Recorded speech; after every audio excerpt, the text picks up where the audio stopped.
that they could also be used analytically to provide information about the conditions that formed them. For example, and I think you'll find this interesting. For example, violin makers have long used Chladni figures to provide feedback as they shape the critical front and back plates of the instrument's resonance box. Fine metal filings are sprinkled on the wooden plates, which are then vibrated at as many as 7 different frequencies to produce a series of patterns. Much of the final shaping of the plates is directed towards ensuring that the patterns on both of them match and are symmetrical. This symmetry is what allows the resonator to move as a single mass and to produce the richest, most beautiful tones. And so I'm going to just show you directly what this looks like. And so let's see if I can. Okay, let's see here. Okay.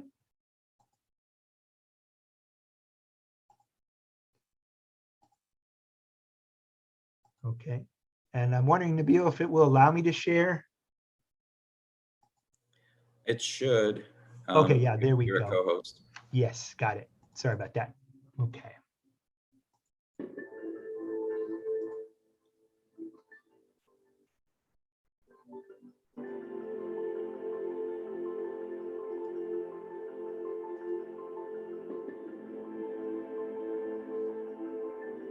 Can everyone see it okay?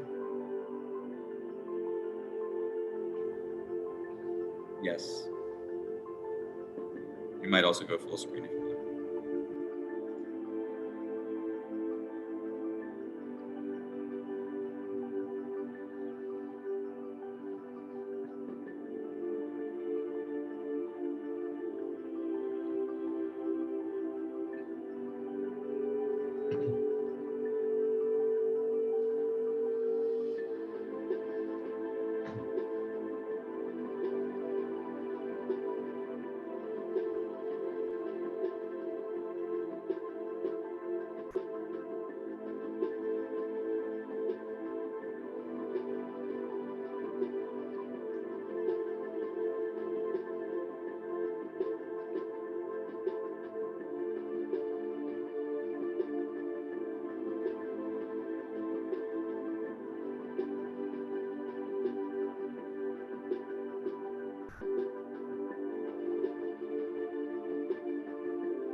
Okay, is my screen still sharing or is it stopped?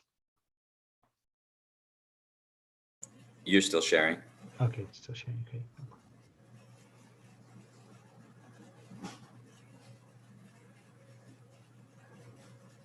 Okay. I'm not sure how to unshare here. Okay. But no problem. So, so this is an example of some of Chladni's early work. And what's amazing is that this is in, there we go, thank you. You saw in terms of the frequency was in the thousands of hertz, thousands of cycles per second. And what's incredible is that our technology nowadays, our radios, that when we listen to the radio, that's in millions of cycles per second. And the cell phones that we use are in billions of cycles per second, cycles per second. And what's interesting is that just as we saw these structural changes, patterns, imagine that those patterns continue almost perhaps to infinity. And so what's neat is that sound, we never really think of sound having structure or creating structure in any way. And so what I'd like to do for a moment is share with you a profound passage from the Baha'i writings. And I'd like to make a connection between this Chladni plate and humanity. And so Baha'u'llah says, let me see where I have that particular quote. He says, the world's equilibrium hath been upset through the vibrating influence of this most great, this new world order. Mankind's ordered life hath been revolutionized through the agency of this unique, this wondrous system, the like of which mortal eyes have never witnessed. Some of you have never witnessed the Chladni plate before. And in like manner, some of you have never witnessed or experienced the majesty and the beauty of the faith, the revelation of God in this age. And as it turns out, humanity is being moved, just like those particles of sand or salt on the plate. Humanity is being moved, unbeknownst to itself. It's being moved in different shapes and forms. Its ordered life is being restructured. Whether we recognize it, believe it or not, it doesn't matter. Humanity is being moved along a divine plan. Doesn't mean that all of us have to get on board with it. As we saw with the particles of the pieces of salt on the Chladni plate, not all of those pieces of salt got into the pattern. You saw them bouncing all over the place. Some of them were bouncing in and out of the pattern. Some of them didn't get into the pattern at all. But the pattern was still distinct enough. Sometimes, depending on the clarity of the vibration and the frequency, sometimes the pattern was crystal clear. Other times the pattern wasn't so clear, but you knew there was a pattern. And what's fascinating is that by immersing ourselves in the Word of God over time and recognizing the renewal, as Baha'is teach that all the great religions are a part of one unfolding truth, it becomes more, the pattern becomes more apparent. You try to explain the pattern, that doesn't necessarily mean that they're going to be able to see it. Now, you and I, when we were watching the Chladni plate, we both could see the patterns. But what if you were one of those grains of salt on the plate? Would you have known that there was a pattern, a greater pattern going on? Or would you just know that, oh my God, it's vibrating like crazy, like heck, we're moving all over the place, right? Mankind's ordered life has been revolutionized. We don't necessarily know to be that piece of salt on the plate is profound disruption. In order to get into the pattern was profound disruption. And at that level, you can't see the pattern. It's like if you're a puzzle piece, you can't see, you don't know how you fit into the puzzle or what the picture is. But if you're the person putting the puzzle together, well, hopefully you've got the picture and you go, oh, well, that's easy. Okay.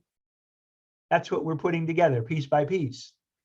And in this age, the faith of God gives us a profound clarity of the exact picture that we are creating for humanity.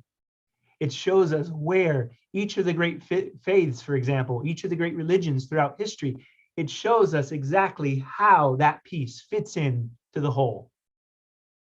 But of course, if we're too attached to our one piece, we may not be interested in connecting with the other pieces to complete the puzzle.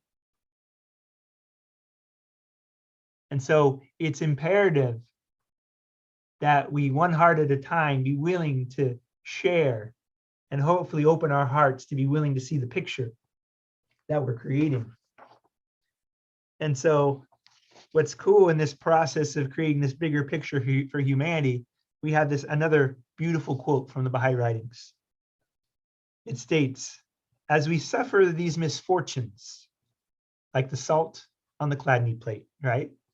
As we suffer these misfortunes, we must remember that the prophets of God themselves were not immune from these things which men suffer.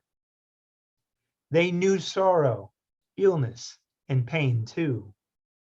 They rose above these things through their spirits, and that is what we must try and do too when afflicted. The troubles of this world pass, and what we have left is what we have made of our souls. So it is to this we must look, to becoming more spiritual, drawing nearer to God, no matter what our human minds and bodies go through. No matter what we go through, it's so vital to know that we're a part of a magnificent plan. We're in the process of creating the next pattern, an enduring pattern for humanity, a clear pattern. And of course, once that pattern is set, you notice that when that Chladni plate, once it's the frequency generators turned off, that pattern will stay on the plate. If the frequency continues to shift, well, it might change different patterns, but as long as there's no frequency, the pattern stays. And so humanity now will begin to reach a place where now the pattern is forming, and the pattern will become more and more refined. It will be sharper, crisper. And gradually, each piece of salt will become aware of. Word will spread among the pieces of salt. Hey, we're a part of something greater. Let's climb the ladder. Let's look at it. Let's look at all of us from a different perspective. And so with that, I'm going to conclude in just a moment, but I wanted to share one additional thought, and that is with education. Part of our journey in investigating reality is that we must be clear on an effective approach in guiding and educating. And the word education comes from the Latin word educe, I believe, educo, which means to draw, to pull from, to draw out or pull from. And interestingly, within the Baha'i writings, it speaks exactly to that inherent meaning of the word education, to draw from. It doesn't mean to fill with knowledge. It means to pull out, to draw from our innate capacities that God put within us. And God, in Baha'u'llah, the prophet founder of the Baha'i faith, which Baha'u'llah means the glory of God, he was imprisoned and exiled for over 40 years. And in Baha'u'llah's writings, which are over 100 volumes worth, we read this passage. He states that education, and I'm going to try to remember that passage, but he says, regard man as a mine, rich in gems of inestimable value. Education can alone cause it to reveal its treasures and enable mankind to benefit therefrom. Regard man as a mine, rich in gems. So if you see a mountain and you say, hey, there's gems in that mountain, there's golds, diamonds, rubies. Yeah, no, that's a lot of work. I'm just going to leave them there. We know from history that mining is difficult, dangerous work. And going into ourselves, trying to figure ourselves out, trying to mine those gems is difficult work. It's work that a lot of people just don't want to do. And so the greatest treasure of this world are the capacities that God instilled in us, virtues. And just briefly, I wanted to share something interesting that will be maybe a gift, an additional gift to you this evening in relating to virtues. So when we think of virtues again, love, kindness, courtesy, humility, a love of learning, courtesy, generosity, humility, there's hundreds of them. And we are here to develop all of them. And each one is like a different facet on a diamond. Okay? And diamonds are not easy to shape. And so each virtue is the middle ground to help you identify a virtue. A virtue is the middle ground between two extremes. We say moderation. And so, for example, if someone is confident, confidence is good, right? But what if someone is too confident, overconfident? We often say they're what? Perhaps a little full of themselves, right? Maybe arrogant, right? Cocky, narcissistic, too confident. But what about if they're not confident enough? Well, maybe they're shy, insecure, timid. And so it turns out that confidence is the middle ground between two extremes. Virtue, each virtue, any quality that you're striving for, if you're not sure if it's a quality or not, see if you can identify the extremes. And that will help you narrow in on the path of moderation. And the prosperity of humanity, justice, equality, fairness, lies within the realm of moderation. And of course, our world is full of extremes. And that's why virtue is so lacking, because it's just extremes all over the place. So if you might just recall that education is about drawing out. The greatest education that you can give yourself or anyone else or a child is to help them draw out the capacities of virtue, of moderation in all things. And with that, I'm going to share a closing passage here. And in a moment, if anyone has questions, I'd be glad to try to answer them. So this passage is again from the Baha'i writings. And it's that reminder that the greatest solution in the process of investigating truth, of educating ourselves, is this ability to be open to the power of the Word of God in our lives. Because our ego only gets us so far. Human beings, we think we are rational, but we are emotional beings first. Reason and logic are secondary. And so this is when we see debates and news and social media, there's a lot of emotion going on, but there isn't necessarily authentic reasoning, deeper capacity of reasoning. And that's a challenge for all of us at times. And so the way to moderate that is sometimes we have to move towards the Word of God, which is the foundation of truth, of a deeper truth in virtue. And so Baha'u'llah says in closing, immerse yourselves in the ocean of my words, that ye may unravel its secrets and discover all the pearls of wisdom that lie hid in its depths. Take heed that ye do not vacillate in your determination to embrace the truth of this cause, a cause through which the potentialities of the might of God have been revealed and his sovereignty established. With faces beaming with joy, hasten ye unto him. This is the changeless faith of God. When we think in Christianity of Alpha and Omega, the beginning and the end. This is the changeless faith of God, eternal in the past, eternal in the future. Let him that seeketh attain it, and as to him that hath refused to seek it, verily God is self-sufficient above any need of his creatures. Thank you, dear friends.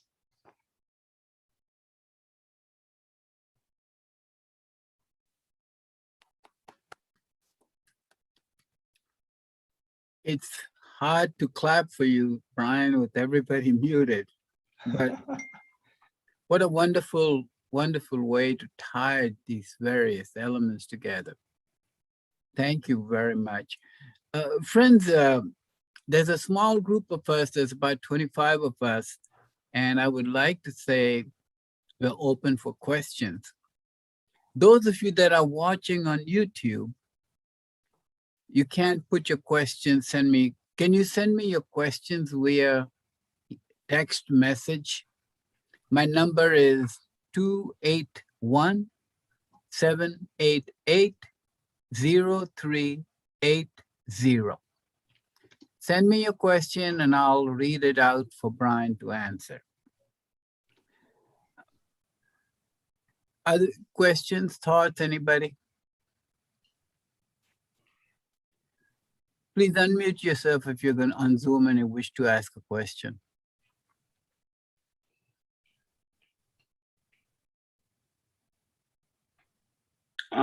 I'll go ahead and share.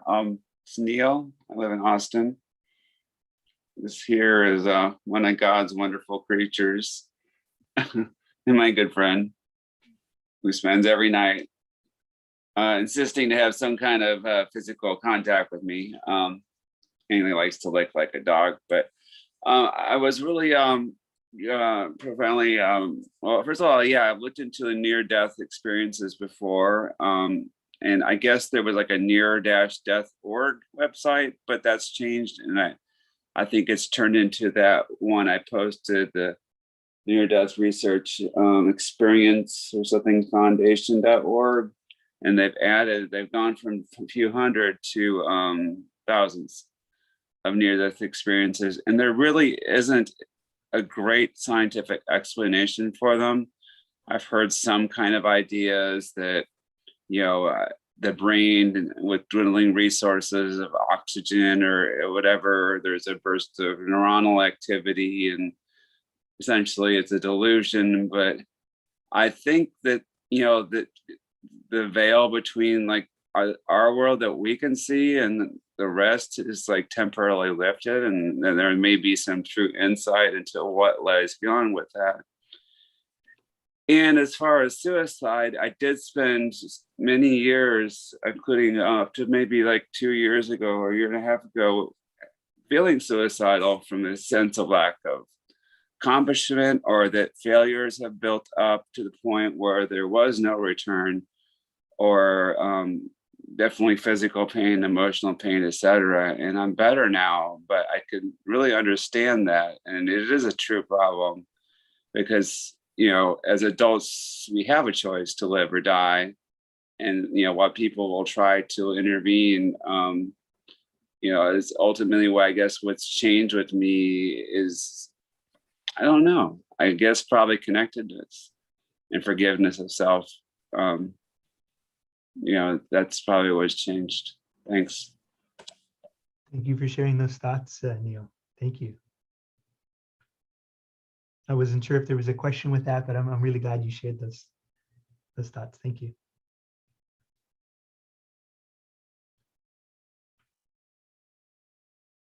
Bryan, your thesis is there is a new pattern developing in the world. And that whether we know it or recognize it or not, we are part of that pattern.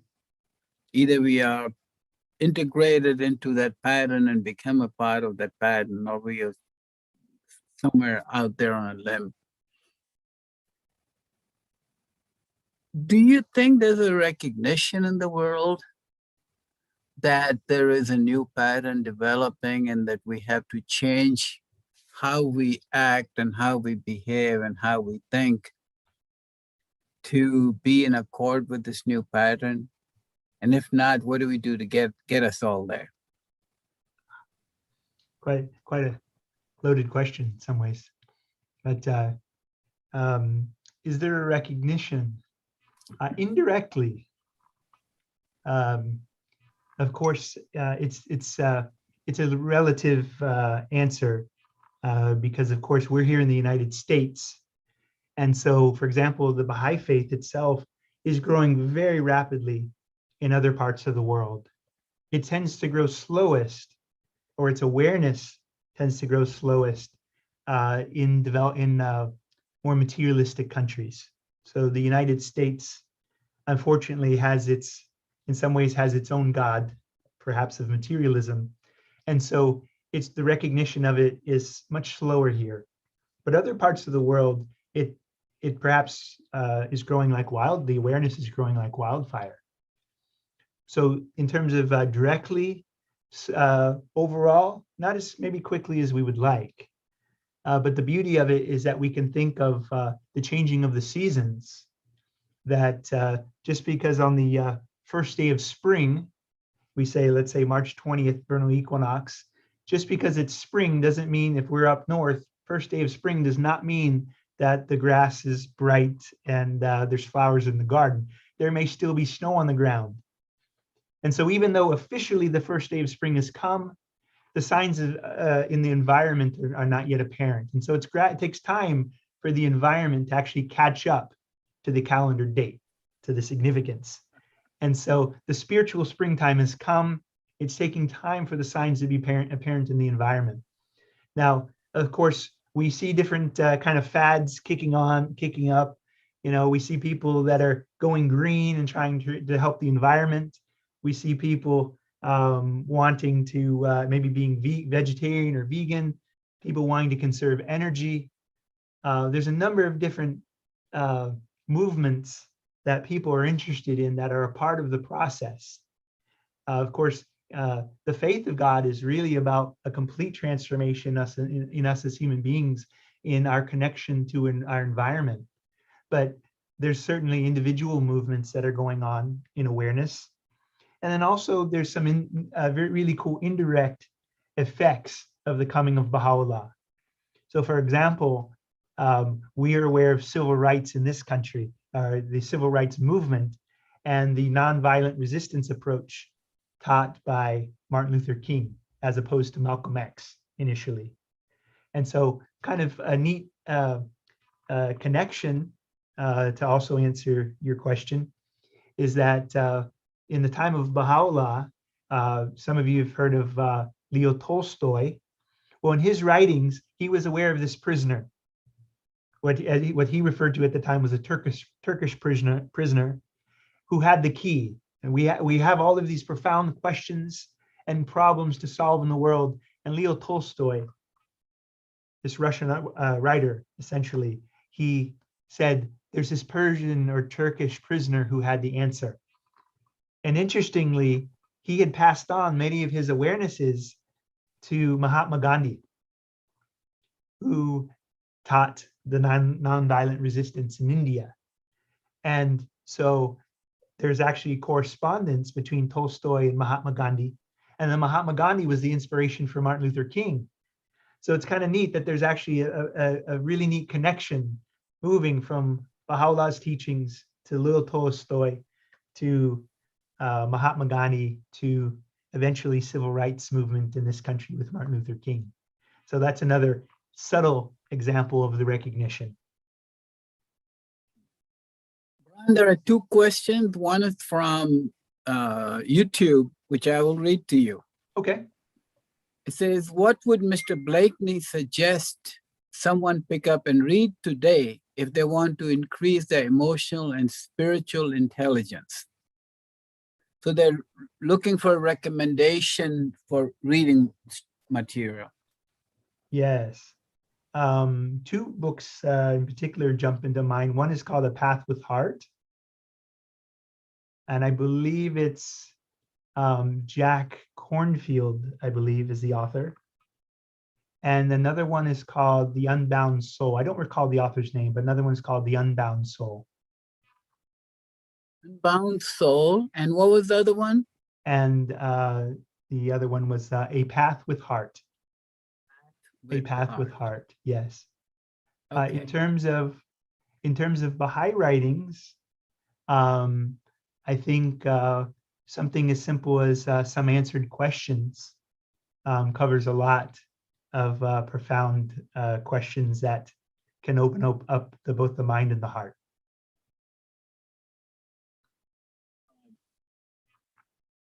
question on Zoom, I would have to move. I think that was asked, but let me read it again. Question is, I would have to move out or away from suicidal states or thoughts. That was from Neil. I think that's more of a comment. That's more of a comment. There's a comment. Thank you for offering such beautiful imagery, the vibrating power of the word of God to the patterns emerging on those plates of salt/sand. I'll remember this. Linda Lee, you should remember that, and we'll ask Bryan to send us that link to that imagery. Yes, I do see that question there now in terms of ways of moving out or away from suicidal states or thoughts. So one, of course, is that when we're feeling hopeless, helpless, devastated by life, it's very easy to isolate. And so it's important to maintain our connections. In the Baha'i writings, it states that when one is filled with profound despair, that one of the simplest, although very difficult to do, of course, when we're in our own despair, we are not mindful and aware that there are people in the world suffering far more than we are, even though we're suffering, and not to minimize our suffering, but suffering is relative.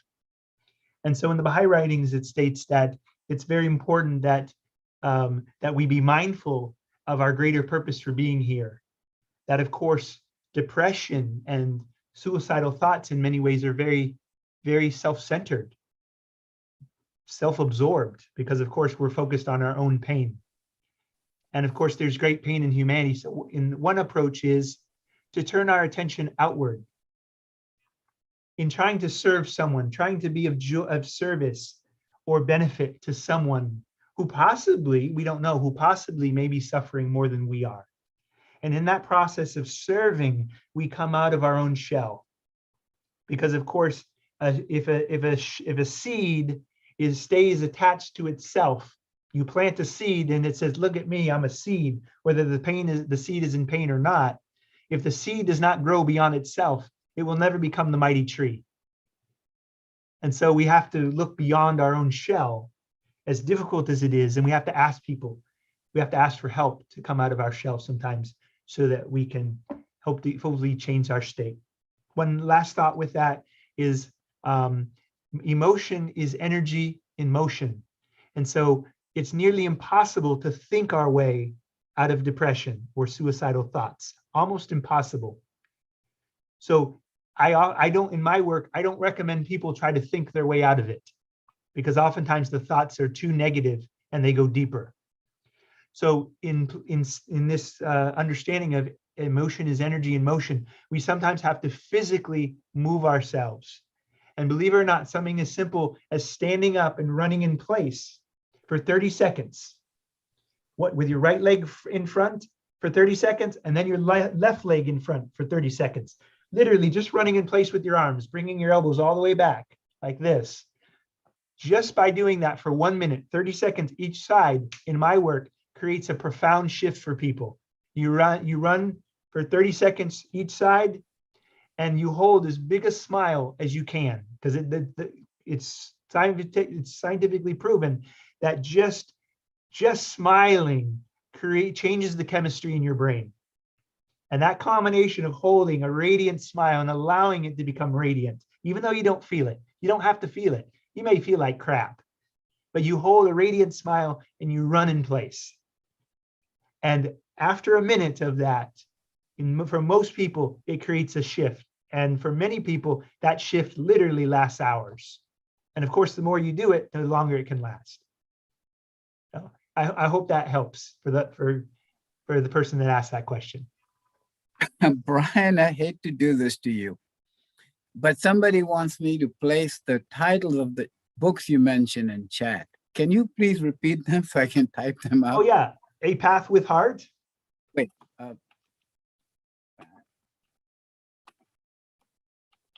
Okay, what was the second one? The Unbound Soul.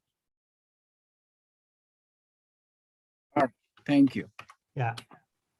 And it's so wonderful to see some of the faces, folks I don't know, but folks I haven't seen in a while. So it's really a delight to see you. Jay, I see you as well. It's a pleasure. Good to see you. Let me Pleasure see. to see you, Frank. Yeah, and Sorry, Miguel, Senor, Just like, great to see you, my brother, as well. Diane, Anne, good to see you. Jane, hello. Hey, Randy. My name is Okay, Ajit, very cool. Brian. Elena, hello. Hey, Kitty, there you are. Curtis, we've got a number of folks. So, Bill, Nabil, hey, good to see you. Hi, Mr. Friends, J. And Mr. Hello, my friend. How are you? Emilio. Friends, for those of you that don't know, there was a group of us who used to get together once a week for 10 years in a row, approximately on a Tuesday or a Wednesday night, have dinner together and have discussions together. And so then on Friday nights, we used to go out to some restaurant, Cafe Express usually, sit outside and eat hamburgers. Yeah.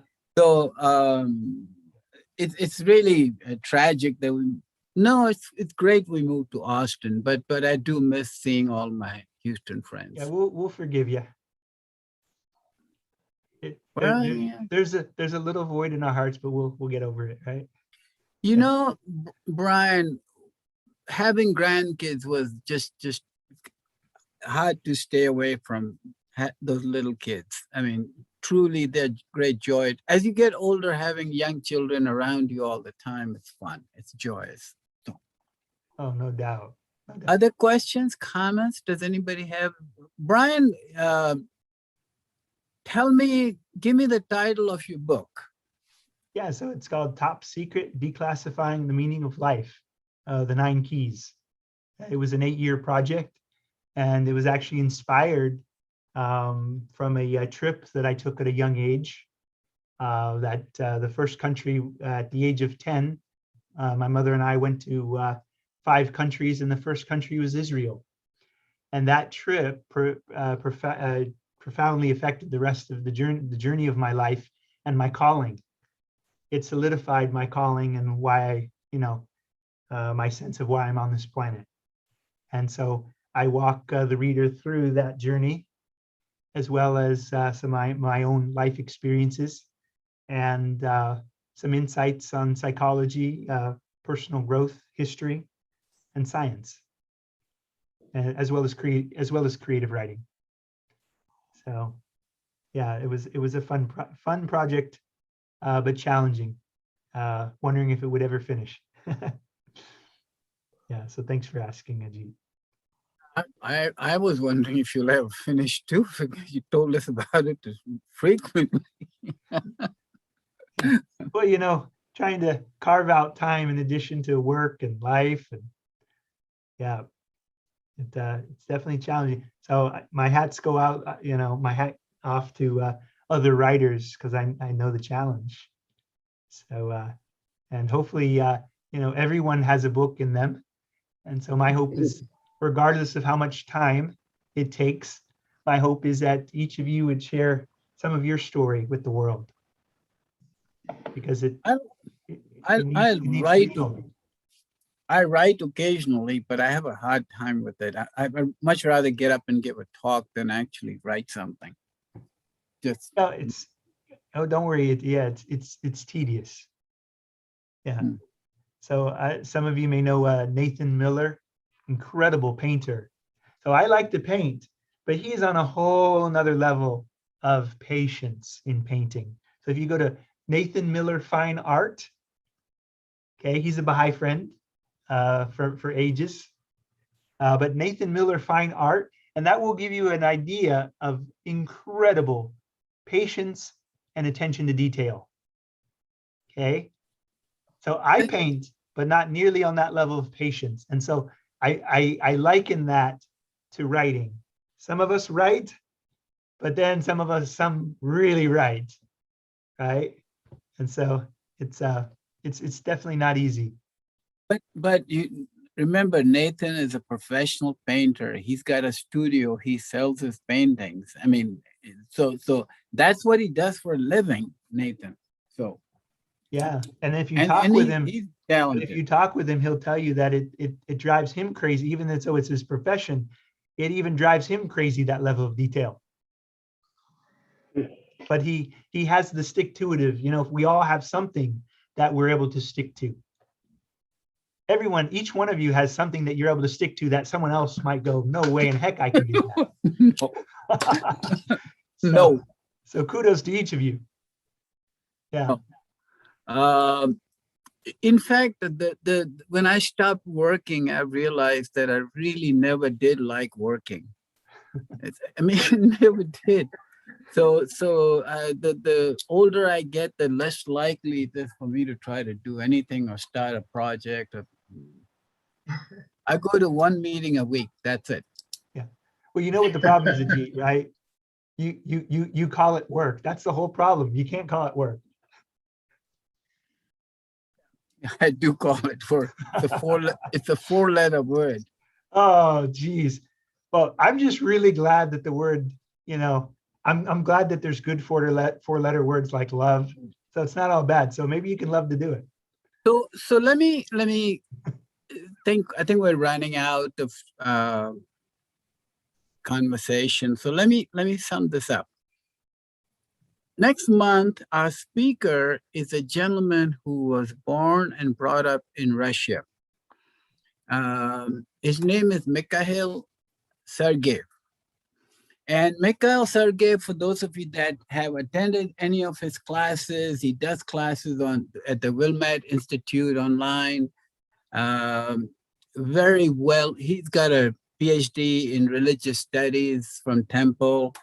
And he gave me several subjects and told me to pick one, and I picked one and I asked him about it. Then he said, no, that's not it. Pick the other one. So he is going to talk about life after death in great detail from the perspective of Christianity, Judaism, Islam, Baha'i faith, etc.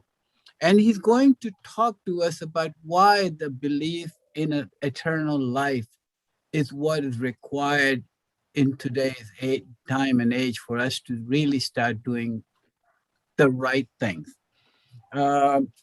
There is a massive encyclopedia about the Baha'i faith just recently edited by Robert Stockman. And Dr. Sergeyev has several articles, several chapters of that catalog. So I hope you will come. For those of you that got invited via email, hopefully all of you got invited via email. I will send you that invitation again. Anything from the Houston group, Diane? Pitchford? Not anything? really. As you know, I missed the talk. I was late getting here due to other meetings, but just so happy to see Bryan here and and I'm so sorry that I missed what you were saying.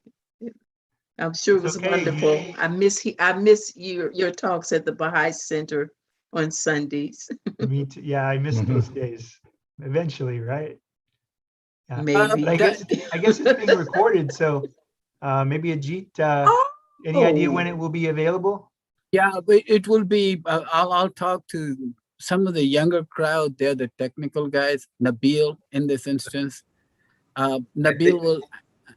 I think the recording will be available immediately. In fact, the live streaming, I was able to start it, at 8 o'clock. So we missed the first half of the meeting.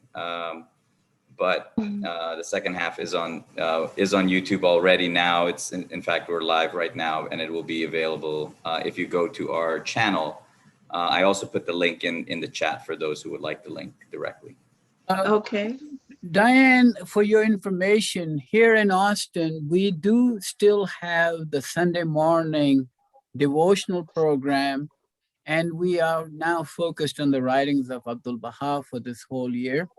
Oh. And we continue to have a talk. It's via Zoom, but we're still doing it. We have not shut down any of that because there's a lot of people interested in attending those events. So we continue to do those.